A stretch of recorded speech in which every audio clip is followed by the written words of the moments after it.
Les podcasts du Figaro.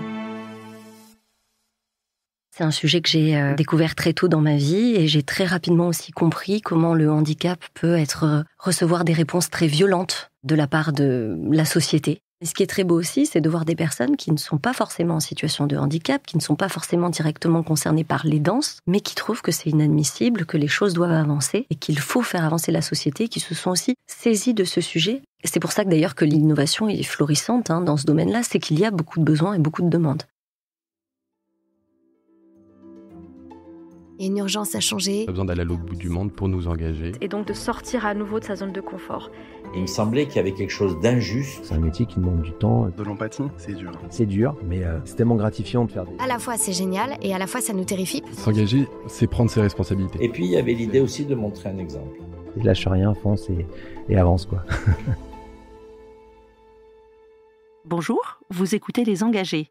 Dans ce podcast, nous recevons chaque semaine une personnalité qui porte haut et fort, ou parfois plus discrètement, sa détermination à faire évoluer la société.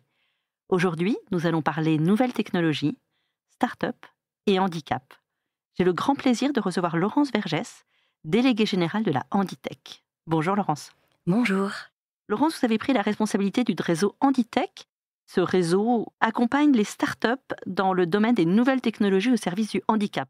Alors si on rembobine un petit peu au début de votre vie, de votre carrière, quel a été le déclic de votre engagement au service du handicap et des nouvelles technologies ? Déjà, c'est un sujet que j'ai découvert très tôt dans ma vie et j'ai très rapidement aussi compris comment le handicap peut recevoir des réponses très violentes de la part de la société, voilà, de mille et une manières. Et j'ai très rapidement été indignée et choquée par ces injustices, en fait. Et puis, en grandissant, j'ai, comme tout le monde, rencontré des personnes avec des parcours plus ou moins atypiques, plus ou moins complexes, parfois en lien avec le handicap. Souvent même, en fait, en lien avec des spécificités. Et quand on ouvre un peu les yeux, on se rend compte que c'est un sujet qui est partout autour de nous. On connaît tous des personnes en situation de handicap ou des personnes qui vont aider d'autres personnes en situation de handicap. Et ça a beau être très présent dans la société, on a l'impression que c'est en fait un peu caché, tabou. Ça engendre des injustices, en fait. Je suis indignée quand je vois ça, donc ça me donne très envie de me lever tous les matins. Je suis très fière de pouvoir représenter cet écosystème d'entrepreneurs. Tous les matins, je regarde ce que les entrepreneurs et entrepreneuses sont en train de faire. Alors ça ne me concerne pas, mais je suis quand même... je n'y suis pour rien, mais je suis quand même très fière de pouvoir les représenter, c'est un honneur. Personnellement, ça va faire 1 an, quasiment jour pour jour, que j'ai rejoint la Handitech. Et depuis que je suis arrivée, je vous l'ai dit... Le nombre d'entreprises qui nous a rejoints a doublé, notre visibilité, notre notoriété, notre parole a pris beaucoup de valeur et d'importance depuis 1 an. Ça traduit en fait que quelque chose est en train de se passer. Et donc moi, je suis très fière de pouvoir me dire que je peux apporter ma pierre à l'édifice et faire en sorte que les choses bougent. Est-ce que vous pouvez nous décrire ce que vous faites à travers ce réseau ? Nous avons vocation à faire vraiment rayonner cette filière, la filière donc de l'innovation au service du handicap. Alors au service du handicap, mais pas que, inclusif mais pas exclusif. Et notre objectif, effectivement, est de favoriser la mise en réseau de ces startups pour que le plus grand nombre puisse découvrir en fait cette filière qui est fourmillante d'innovation et d'initiative au service de la société.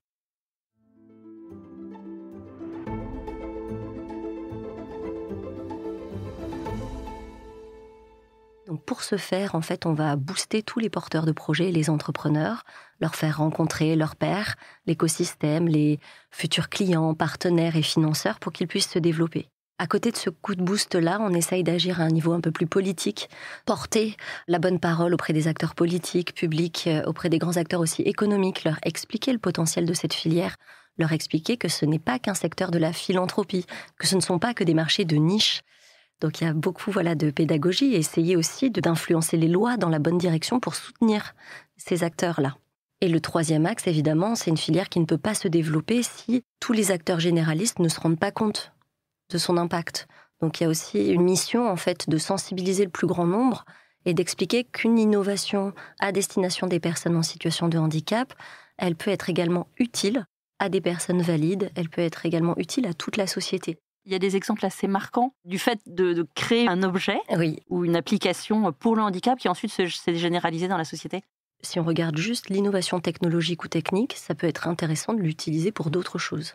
Ça, c'est l'exemple de la télécommande. Quand la télécommande a été créée, elle a été pensée pour les paraplégiques et on s'est rendu compte après que c'était un outil qui pouvait être utile pour des valides. Alors, un usage assez similaire, mais un peu différent quand même. Ça s'est fait de manière relativement fortuite et effectivement, il y a des passages comme ça. Il suffit de regarder ce qui se passe. On peut être inspiré par les innovations de la Handitech pour d'autres usages et dans d'autres secteurs. Je vais vous citer un exemple très simple. Ce sont les ascenseurs dans les gares. Ils ont été pensés pour rendre les gares plus accessibles. Mais en fait, moi, je connais énormément de personnes en valise, en poussette ou en vélo, ou des personnes qui ont eu petit accident en rentrant du ski, qui seront ravis d'utiliser les ascenseurs, en fait, pour rejoindre le quai ou pour rentrer chez eux. Et puis, on a d'autres exemples qui se développent. Encore dans le secteur de la mobilité, on accompagne un projet, les flâneuses, en fait, qui ont développé une solution où on peut s'asseoir et déambuler dans les musées. Ça a été pensé, en fait, pour les personnes qui peuvent être fatiguées, sans chercher à savoir pourquoi est-ce qu'ils sont fatigués. Il y a plein de raisons. Ça peut être parce qu'ils ont des handicaps, parce qu'ils ont un certain âge, parce qu'ils sont accompagnés d'enfants qui font beaucoup de bruit et qui courent partout. Et en fait, cette solution pour se promener assis en roulant dans les musées, elle parle à tout le monde.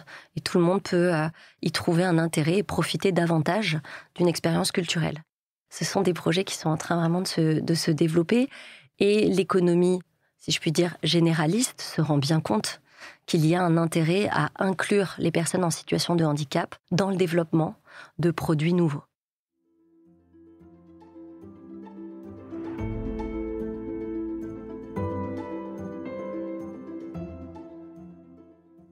Parmi les entreprises, on a des startups qui sont donc des projets encore naissants mais avec un grand potentiel de croissance.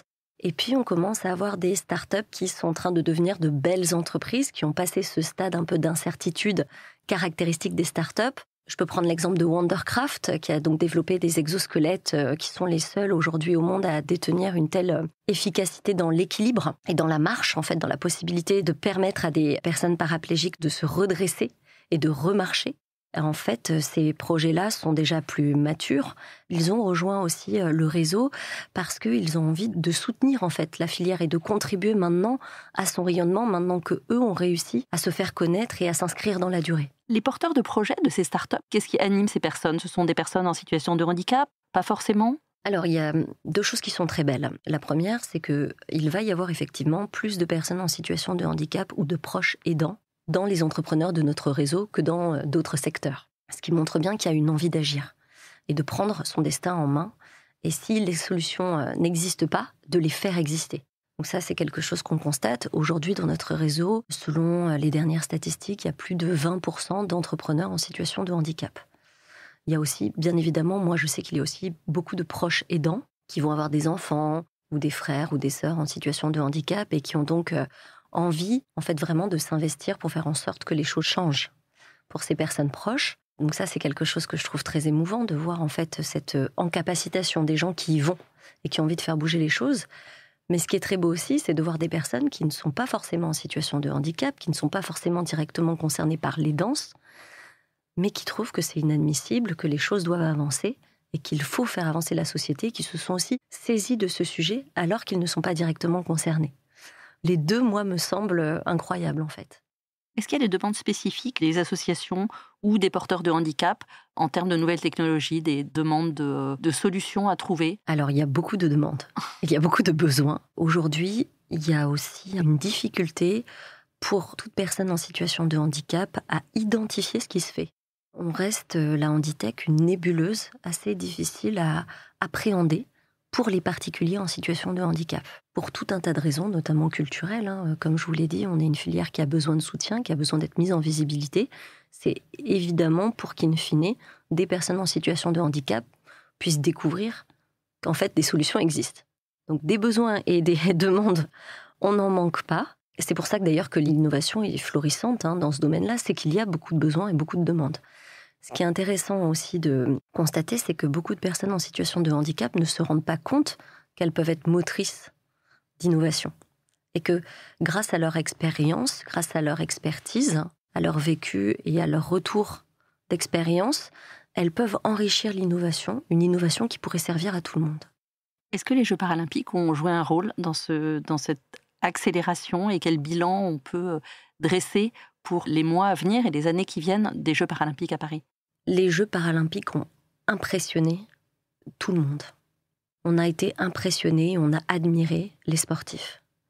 Donc, il y a eu une charge positive associée au handicap à ce moment-là. Vraiment, on a été subjugués par les performances des sportifs. Maintenant, je fais très attention. Il faut faire très attention à pas tomber dans un héroïsme, le mythe du héros, et de tomber dans ce côté dépassement de soi qui peut être un peu dangereux aussi. Hein. Mais voilà, on a bien vu qu'il était... en fait, je pense que les gens se sont rendus compte que du handicap pouvait émerger des valeurs très positives et qu'il pouvait y avoir beaucoup d'admiration. Maintenant, il faut aussi se rendre compte que le handicap, c'est pas une réalité. C'est un mot valise avec des milliers de réalités. Et ça, c'est quelque chose qui doit encore, je pense, avancer.